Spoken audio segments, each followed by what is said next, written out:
are the creative connectors. My name is Hannah, and this is Keon, Ronan, Ryan, Thomas, and Sam. We identified a problem in tennis ball wastage, and we researched and developed a proposed solution. Here's a brief roadmap of our presentation. We will start with the problem. Tennis balls are wasted. 300 million tennis balls are manufactured each year, and each only has a lifespan of about 3 hours of play before they no longer bounce correctly. At this point, tennis balls are usually thrown away, leaving over 22,000 tons of tennis ball waste entering landfills annually.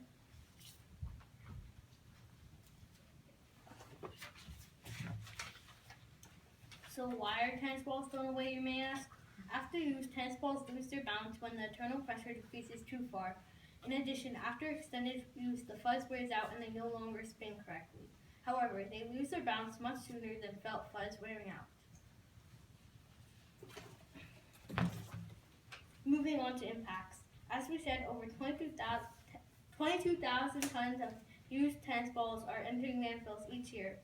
Tennis balls are not biodegradable, and as a result, they stay there for a long time, releasing methane, a greenhouse gas 21 times more potent than carbon dioxide.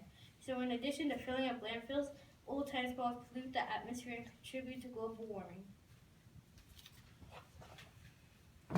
Our first solution exists, but is not widespread yet. Reuse to reduce. Old Nation, just as Project Green Ball, Rebounces, and Represso Ball have created products that revive tennis balls by repressurizing them. These products greatly extend the lifespans of tennis balls.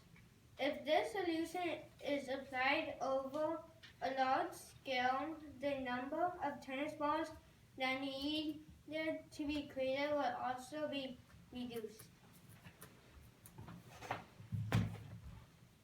However, in solution 1, tennis balls still lose their felt and eventually cannot be used, leading to the same landfill problem. Therefore, we created our own solution, solution 2, to solve this.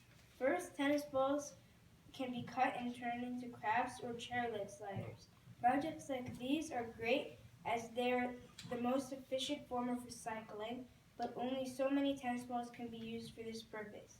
Here, our team created the key holder and the bird to demonstrate how easy it is. The second part of our recycling solution is to take balls with worn fuzz and turn them into small bits of rubber. We devised a machine to accomplish this. First, tennis balls enter here. They pass through an acid chamber where acid rains through and removes the felt. Sieves separate the balls and felt from the acid.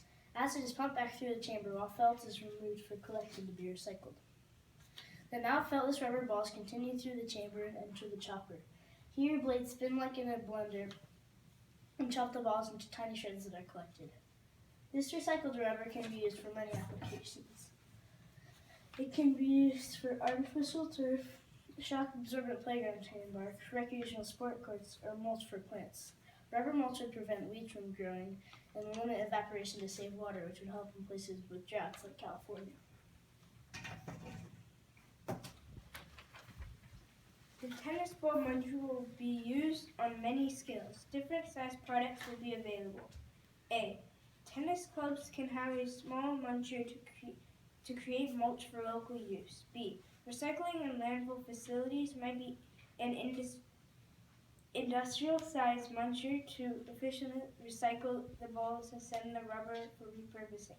C. Existing ball recycling organizations such as Rebounces must have a large machine to recycle balls that are too worn out to use and repressurize. Our solution solves the problem that too many balls are going to landfill and mitigates the impacts of ball pollution. This plan incorporates all the 3 R's: reduce, reuse, recycle, to target all possible risks of improving the lifespans and usability. In addition, our plan reduces the rate of global warming and improves conditions imposed by the drought in California. Thank you. Questions? Wow.